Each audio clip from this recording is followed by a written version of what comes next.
Okay, so you can see that I've wired this up now, and I can just, you can probably see how just a ton of solder on there, and you can see how thick the wires are. It just takes forever to heat up. I've done the similar thing at the end, and I've got a little cover to go over, which hopefully will press on. Oh, and just a hot tip: when you're soldering these plugs, it's always worth putting the female inside the male, just to stop it misshaping while there's so much heat around. And you see I've lifted the capacitor up, and then I'm going to fold that down so that it fits under the frame. And then the final thing to note was I needed to thread the cable through the antenna mount, because that's sort of where it comes out. I detached that, and just so I could keep it away from the heat. But that's all looking good. So I'll assemble these two bits, and then I can start looking at mounting the motors. Okay, so I've pushed the clip on, I've folded the capacitor flat, looking nice and neat now. Just another little moment of truth. Did I break anything when soldering it? So we'll just try this 6S battery. And nice red light, which I assume means things are generally okay. And I'll just try that with the flight controller as well.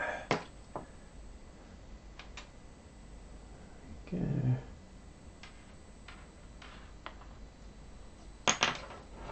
Alright, power it up again. Never like a big bang, but there we go. Seems okay. And there we go. Nice flashing LEDs, everything working well. So pleased about that. And now I'll plan the motors.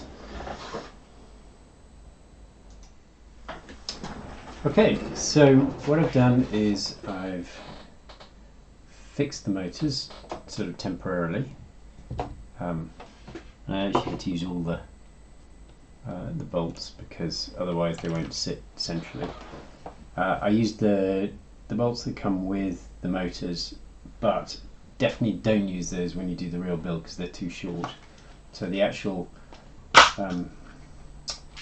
bolts here that come, these are actually M3 times 10mm are the right length. So I think these are 8mm, but these are 10mm, which is good. Maybe they are 8mm. So this is 8mm. Anyway, these are the right length. And I've put these cable tidies on. And so what I'm going to do is measure up to get a sort of reasonable connection to the ESC without wires trailing everywhere, leaving a little bit of slack, but also obviously these cables are different lengths depending on where they end up on the ESC. The only thing to say is go for tidiness. You can figure out the rotation and everything after the fact using software, so tidiness is the aim of the game.